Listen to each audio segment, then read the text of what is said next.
Good morning, everyone. Welcome to Unique Coaching Classes, Bajaj Nagar. So, students, today we are going to learn the second story of the life of Steve Jobs. जो कल हमने last lecture में हमने जो सीखा था कि Steve jobs की जो लाइफ की पहली स्टोरी हमने सीखी थी, जहाँ पे स्टीव जॉब्स हमें 3 स्टोरीज उनकी लाइफ की बताने जा रहे थे. तो पहली जो स्टोरी हमने देखी थी, दैट्स कनेक्टिंग द डॉट्स. ये पहली स्टोरी हमने देखी.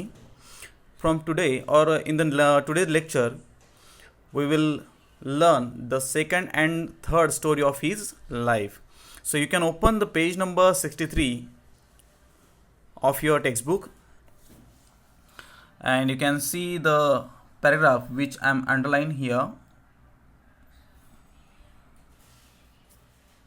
Okay, so actually we can see here, I will just read this paragraph which I have underlined here. Okay, my second story is about love and loss. तो पहली story कौन सी थी? Connecting the dots. अब दूसरी story है love and loss.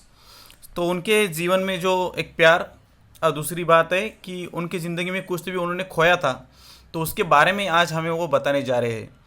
So we will just read ही this paragraph. I found what I love to do early in life. तो कह रहे कि एक्चुअली उनको ज़िंदगी में जो भी पहले जो पसंद था करने के लिए, वो उन्होंने पाया था. ओके, वॉज स्टीव वॉजनेक, ये एक नाम है, यहाँ पे कैरेक्टर है. वॉज उनका एक शॉर्ट फॉर्म ये यहाँ पे लिया है उन्होंने नाम का. स्टीव वॉजनेक ये पूरा नाम है. And I started Apple when I was 20. तो as I told you before this also that actually he was Steve Jobs was the co-founder of Apple company and his partner was Steve Wozniak. उनके partner कौन थे? Steve Wozniak थे. And actually this both people started Apple when Steve was 20. जब Steve jobs कितने साल के थे? 20 साल के थे. सो इन 10 years Apple had grown from just the two of us in a garage into a $2 billion company. तो देखिए, एक 10 ही साल में ये दो व्यक्ति जो एक साथ उन्होंने कंपनी शुरू की थी, एक गैरेज में शुरू की थी एक कंपनी, मगर 10 ही साल में ये कंपनी $2 बिलियन तक पहुंच गई थी. $2 बिलियन की कंपनी बन गई थी.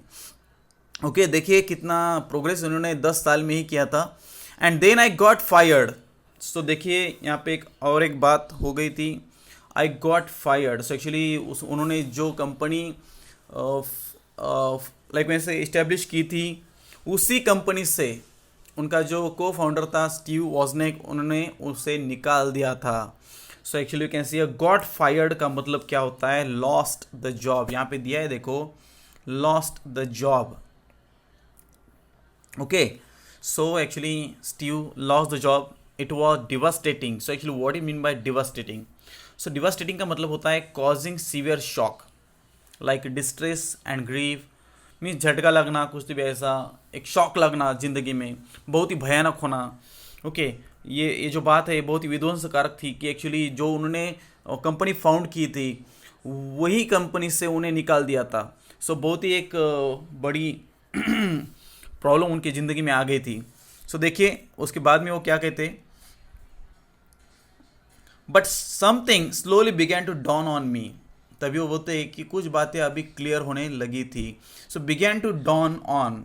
सो बिगैन टू डॉन का मतलब क्या होता है? Began to become clear. Began to become clear, तो कुछ बातें अभी स्पष्ट हो रही थी. I still loved what I did and so I decided to start over. तो आप आज भी इनकी इतना बड़ा प्रॉब्लम उनकी ज़िंदगी में आने के बाद भी वो कहते कि आज भी मुझे जो लाइक में से बातें पसंद थी वही मैंने की. ओके, जो बातें मुझे प्यारी लगती थी वही मैंने की. So so I decided to start over. और उन्होंने क्या सोचा कि एक्चुअली टू स्टार्ट ओवर, फिर से शुरुआत करनी है, जीरो से फिर आगे बढ़ना है, ऐसा उन्होंने सोचा था. सो the heaviness of being successful was replaced by the lightness of being a beginner again. तो देखिए, the heaviness of being successful, अब जो 100% 10 साल में उन्होंने एक कंपनी इस्टेब्लिश की थी, $2 बिलियन की वो कंपनी बन गई थी। तो बहुत बड़ा सक्सेस उनकी ज़िंदगी में आया था। उसका जो हेवीनेस था, वो कहते कि वो हेवीनेस अब कम हो गया था। उसी जगह पे क्या आया था, the lightness of being beginner again. अब फिर से लाइटनेस आ गया था, जीवन में हल्कापन आ गया था कि आज फिर से उन्हें शुरुआत करनी है, एक जीरो से फिर से उन्हें शुरुआत करनी है, एक बिगिनर की एक लाइफ फिर से शुरू होती है यहाँ से। तो वो कहते हैं कि एक्चुअली हेवीनेस की जगह अब लाइटनेस आ गया है। कि कौन सी चीज़ का, और बीइंग अ बिगिनर अगेन, फिर से एक शुरुआत करने वाला। Okay, it freed me to enter one of the most creative periods of my life. और वो कहते हैं कि इसी वजह से मैं बहुत ही फ्री हो गया था कि मुझे जो करना है ओके वो मैं कर सकता था। So that's why he said actually it was the most creative periods of my life. ये मेरी जिंदगी के बहुत ही क्रिएटिव पीरियड्स थे। जो भी मेरे माइंड में आता था मैं कर सकता था। मगर एक्चुअली एप्पल में बाउंडेशन आते थे कि पार्टनर था कौन, स्टीव वॉजनेक। वो उसका व्यू, उसका पॉइंट ऑफ व्यू वहाँ उन्हें लेना पड़ता था। वो कुछ भी नहीं कर सकते थे। तो मगर यहाँ पे वो तो अकेले हैं, जो लगता है वो कर सकते थे। So that's why he said it was the most creative period of his life. Okay, ये बहुत ही क्रिएटिव पीरियड था, कुछ भी कर सकते थे वो, जो भी माइंड में आए वो कर सकते थे। देखिए अगला पैराग्राफ जो है वो हम देखेंगे यहाँ पे। Yes, so during the next 5 years, देखिए अगले जो 5 ईयर उन्होंने क्या किया है। 5 years I started a company next. उन्होंने एक नेक्स्ट नाम की कंपनी स्टार्ट की। Another company name Pixar. Okay, और दूसरी एक कंपनी चालू की, उसका नाम है पिक्सार। ओके, ऐसी 2 कंपनीज उन्होंने खुद चालू की।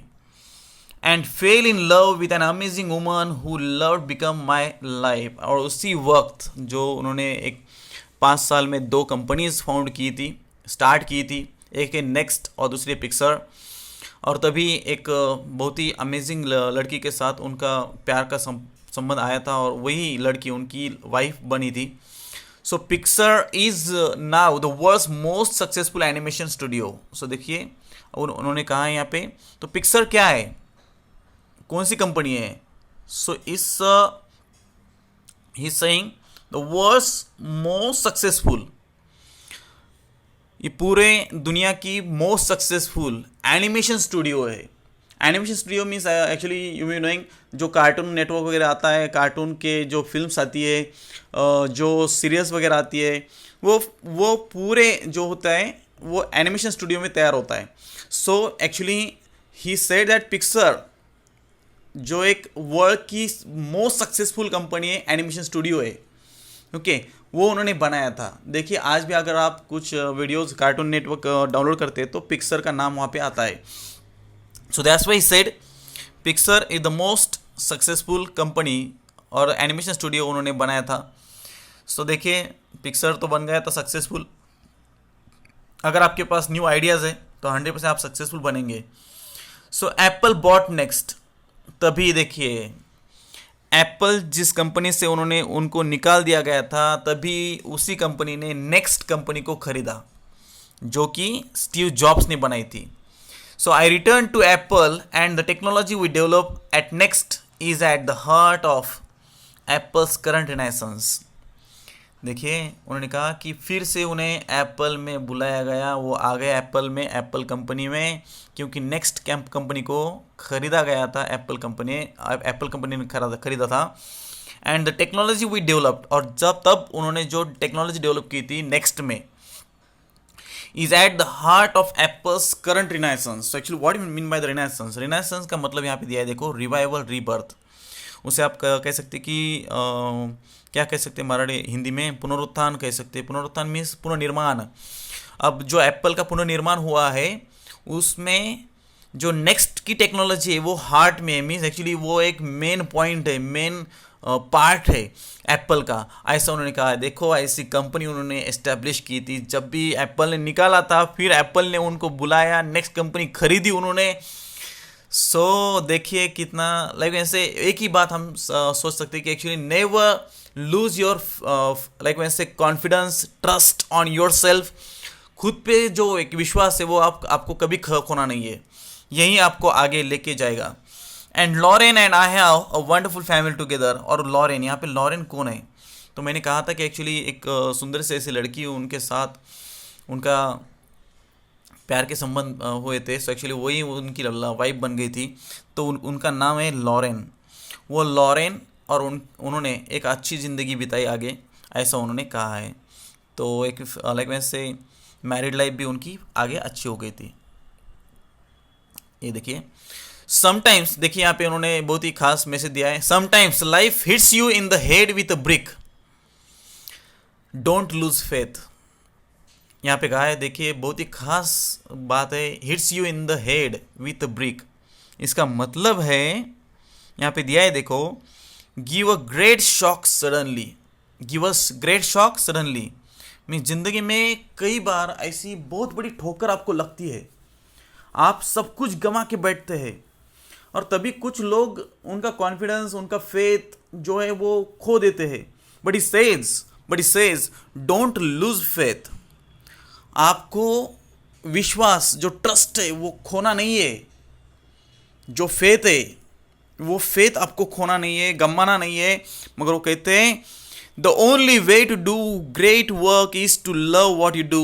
सिर्फ यही बात याद रखिए कि आपको अगर एक ग्रेट वर्क करना है, एक महान काम करना है, तो बस जो आपको पसंद है ना वही काम कीजिए, दूसरा काम नहीं करना है आपको। So that is the only one thing that actually what ever you love then do it. Okay, so ऐसा मत कीजिए कि यार दूसरा ये कह रहा है नहीं मुझे वो करना चाहिए, नहीं मुझे जो करना है मैं वो करूंगा। Yes yes, so light we can see here, if you haven't found it at keep looking.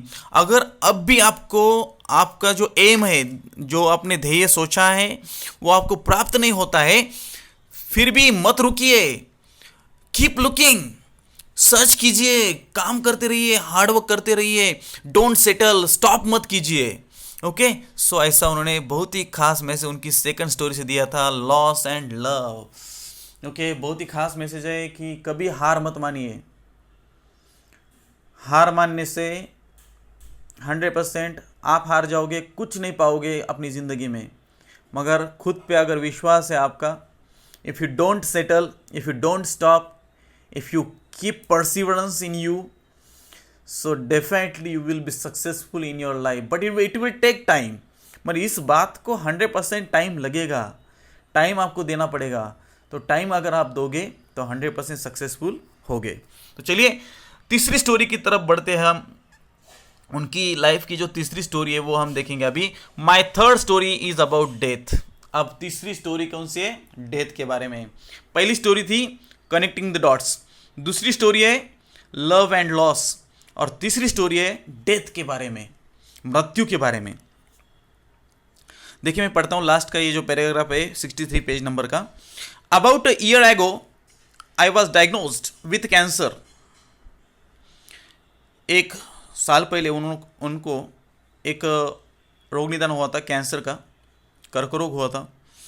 My doctor advise me to go home and get up my affairs in order which is doctor's code for prepare to die. तो doctor ने advice किया था कि घर जाइए और आपके जो भी अफेयर्स है, जो भी काम है, वो जल्दी से निपटा लीजिए। So what is mean by it का एक्चुअली दिस मीन्स डॉक्टर का कोड है ये। आप घर जाओ और अपने जो भी काम है, वो जो महत्वपूर्ण काम है वो निपटा लीजिए जल्दी से। तो इसका मतलब है एक्चुअली प्रिपेयर टू डाई, आप मरने के लिए तैयार हो जाओ। So actually directly the doctor has said अब आपका कुछ नहीं हो सकता, you will die in just few days, कुछ ही दिन में आप मरने वाले हो। तो देखिए I lived with that diagnosis all day, पूरे दिन मैं उसी डायग्नोसिस, वही निदान से, मैं जो रोग निदान हुआ था उससे ही जिंदगी जी रहा था। वो दिन मैंने जी लिया हुआ है वैसा ही। Later that evening I had a biopsy, और उसी इवनिंग को एक बायोप्सी हुई थी। बायोप्सी का मतलब होता है जो अपनी जो जीवित उतिकाओं होती है उनकी जांच करना। मीन्स एक्चुअली कहाँ पे कैंसर है क्या नहीं ये देखना उनका काम था। ये एक टेस्ट है, समझो मेडिकल टेस्ट है। It turn out to be a very rare form of pancreatic cancer that is curable with surgery. देखिए कितना खास काम हुआ था। उनको पता चला कि एक्चुअली एक बहुत ही रेयर फॉर्म ऑफ कैंसर है, जो कि एक पैनक्रिया को होने वाला कैंसर है ये। पैनक्रिया। तो वो एक क्यूरेबल कैंसर है ऐसा उनको पता चला था, जो एक सर्जरी से वो क्यूरेबल था ऐसा उन्होंने कहा था। So I had the surgery and I am fine now, और उन्होंने सर्जरी करके ली और अब वो कैसे बहुत ही फाइन है, अच्छे हैं, कुछ भी उनको हुआ नहीं था। तो देखिए, so very close to the death, death बहुत ही पास थी उनके और वहाँ से वो वापस आ गए थे। यस, अरे sorry, 1 minute, one thing remain here. यहाँ पे कुछ क्वेश्चन है, देखिए। What set back did job suffer when he was 30? जब वो 30 के हो गए थे तब उनको कौन सा एक सफरिंग का सामना करना पड़ा था। So as I said to you, when he was 20 he established one company और founded one company Apple with Steve Wozniak, and actually when after the 10 years that company became the $2 billion company. So that time he was fired from Apple, the company he had co-founded. Okay, so this was the, we can say, a suffering he had got when he was 30. Okay, अगला question है, what does the second story of the Jobs convey to you? जो Jobs की second story है वो आपको क्या बताती है? So I can say that it tells us about love and loss, and it conveys to us that even if our efforts result in complete disaster, हमने जो एफर्ट्स लिए थे वो कंप्लीट डिसास्टर मीन्स एक्चुअली पूरी तरह विध्वंस उनका हो गया था, कुछ काम नहीं आया था वो सब कुछ। So we should never lose our faith, we should just continue believing in our selves, खुद पे विश्वास रखिए। It tells us that we should love our work. Whatever we love, we should do it. जो भी हमारा काम है हम करते हैं, हमको जो पसंद है वही हमने करना चाहिए। If we haven't yet found it, अगर हमको अब भी वो नहीं मिला है, so actually keep on going, keep on searching, keep on looking, but never settle. And we can say that we should never accept less than what we aim for in life. So actually जो भी हम M करते हैं उससे कम हमने कभी भी accept नहीं करना है, जो भी हमने सोचा है वही करना है, हमें वही पाना है, ये हमने करना चाहिए, ऐसा उन्होंने कहा है। देखिए बहुत ही खास स्टोरी थी। अब तीसरी स्टोरी यहाँ पे हम देख रहे हैं, ये पैराग्राफ देखिए, पेज नंबर 64, पहला paragraph. This was the closest I have been to facing death and I hope it's the closest I get for a few more decades. देखिए बहुत ही क्लोज थे, we can say facing to the death, मृत्यु के बहुत ही पास थे। बहुत ही means actually very very close we can see. I get for a few more decades, और डिकेड का मतलब क्या होता है? A period of 10 years. आप लिख लीजिए, decades means a period of 10 years. तो और उनको कुछ साल मिले थे कुछ करने के लिए उनके लाइफ में। Having lived through it, I can now say this to you. Your time is limited, so don't waste it living someone else's life. तो वो कह रहे हैं कि एक्चुअली जो उन्होंने फेस किया है उससे वो एक बात बताना चाहती है हमें, योर टाइम इज लिमिटेड। आपके पास जो टाइम है वो बहुत ही लिमिटेड है, अनलिमिटेड नहीं है। So don't waste it living someone else life. मगर आप किसी दूसरे की लाइफ जीने के लिए, आप मीन्स एक्चुअली दूसरा जो सोचता है वैसी लाइफ जीने के लिए आपका जीवन व्यस्त मीन्स वेस्ट मत कीजिए। ओके, गमाइए मत। सो एक्चुअली दूसरा कहता है ऐसी लाइफ जीनी है, हमें यहाँ जीना है, हमें ये करना है, वो करना है। तो ऐसा मत सोचिए कि एक्चुअली सामने वाला ये कह रहा है ऐसी ही लाइफ मुझे जीनी है। नहीं, मुझे कौन सी लाइफ जीनी पसंद है वही लाइफ जीनी है हमें। Okay, so that is the one thing we can say. And actually what ever the time we have in our life, हमारे जीवन में हमारे पास जो भी टाइम है, so live it as you want, as you love. Okay, जैसा आपको पसंद है, जैसा आप चाहते हैं वैसा ही जीना चाहिए। Yes, don't be trapped bye dogma which is living with the results of all the people's thinking. Don't let the noise of others' opinions drown out your own inner voice. यहाँ पे बहुत ही खास वर्ड है, देखिए, dogma. Belief और a set of beliefs held by a group or organization which others are expected to accept without argument. तो इससे आप कह सकते हैं कि एक मताग्रह होता है, व्यू पॉइंट होते हैं किसी लोग के, एक रूढ़ी होती है, एक परंपरा होती है, वैसा ही जीना है।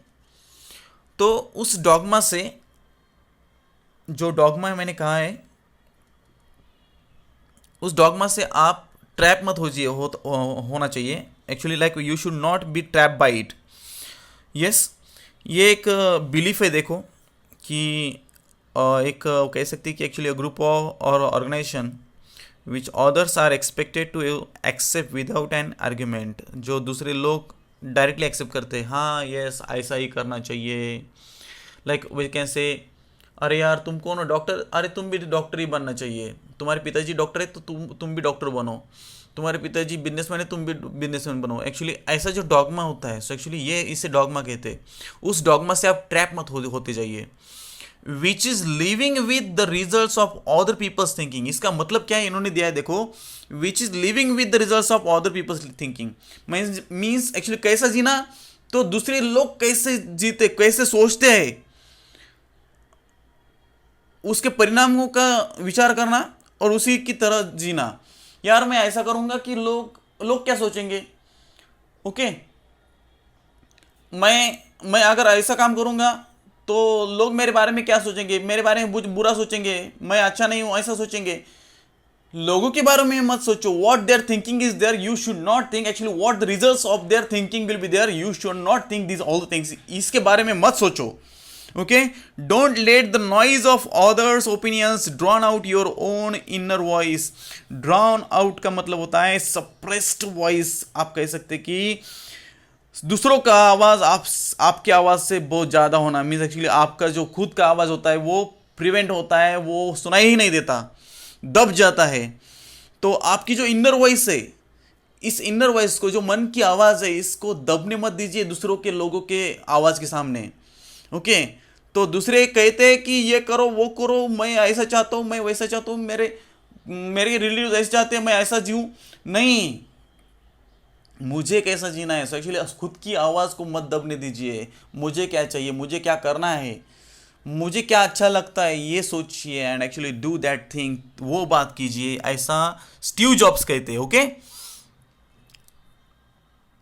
And most important, have the courage to follow your heart and intuition. और एक ही बात बहुत ही महत्वपूर्ण उन्होंने बताई है, बस धैर्य रखिए, हिम्मत रखिए and follow your heart and intuition. Intuition मतलब मन की आवाज़, inner voice.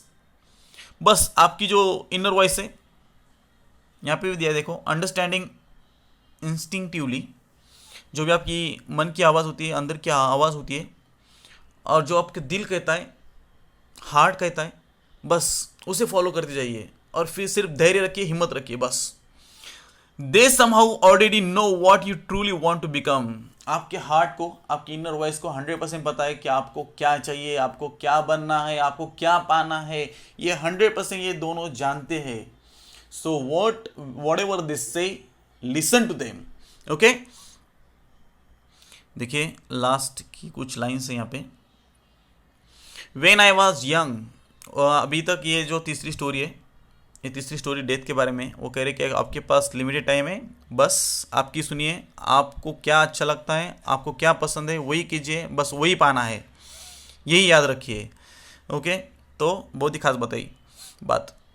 When I was young, अब वो एक पिछली एक बात बता रहे, जब वो यंग थे, there was an amazing publication called the Whole Earth Catalog. उनके जब वो छोटे थे, यंग थे, तो तब एक पब्लिकेशन था, उसका नाम उन्होंने बताया द होल अर्थ कैटलॉग। एक द होल अर्थ कैटलॉग का एक पब्लिकेशन था। In the final issue on the back cover they put a photograph of an early morning country road. तो उन्होंने उस बुक पे जो पीछे का कवर था, उस कवर पे एक अर्ली मॉर्निंग कंट्री रोड का एक इमेज डाली थी। कंट्री रोड मीन्स एक्चुअली जो विलेज प्लेस होता है, उसी विलेज प्लेस की जो मॉर्निंग की एक अर्ली मॉर्निंग की एक फ़ोटो वहाँ पे छपी थी। Beneath it were the words stay hungry stay foolish, और उसके नीचे उस फोटो के नीचे कुछ वर्ड्स थे, स्टे हंग्री स्टे फुलिश। बस stay hungry, hungry means actually not for the food, खाने के लिए नहीं है, ज्ञान प्राप्त करने के लिए, दूसरी बातें सीखने के लिए, वैसा वो कह रहे स्टे हंग्री स्टे फुलिश, पागलपन रखिए कुछ पाने के लिए। It was their farewell message as they sign off, उनका एक फेयरवेल मैसेज था जो उन्होंने साइन ऑफ किया था वहाँ पे, दूसरों का अच्छा होने के लिए, दूसरों को एक मैसेज देने के लिए था वो। I have always wished that for my self, और वो स्टीव जॉब्स को लगता था कि वो जो मैसेज, वो मैसेज मेरे लिए है, ऐसा उनको लगता था। And now he says last at last, you as you graduate to begin anew. Anew का मतलब यहाँ पे होता है इन अ न्यू और डिफरेंट वे। ओके, तो आज आपकी ज़िंदगी भी एक शुरू होने वाली है, क्योंकि आप भी 10वीं पास होके जाने वाले, आप भी ग्रेजुएट होने वाले, तो उसके बाद आप डिफरेंट वे से आप शुरुआत करने वाले। So I wish that for you, और ये सेंटेंस मैं आपके लिए देता हूँ, स्टे हंग्री स्टे फुलिश, बस भूखे रहिए किसी भी बात को सीखने के लिए, बस ज्ञान लेने के लिए, स्किल्स सीखने के लिए, स्टे फुलिश, और जो भी आपको चाहिए, पागलपन रखिए, क्रेजीनेस रखिए, बस ये मुझे चाहिए, 100% you will be successful in your life. Okay, तो यहाँ पे कुछ और भी बातें उन्होंने बताई है, जो अमेजिंग लाइफ लेसन्स उन्होंने यहाँ पे दिए है, वो आप देख सकते हैं। तो ऐसे उनकी लाइफ की 3 स्टोरीज है, एक है कनेक्टिंग डॉट्स, दूसरी थी लव एंड लॉस, और तीसरी डेथ के बारे में, और इन तीनों में उन्होंने बहुत ही खास मैसेज हमें दिए है। So what ever the remaining part of this lesson we will see in the next lecture. So thank you very much. Bye.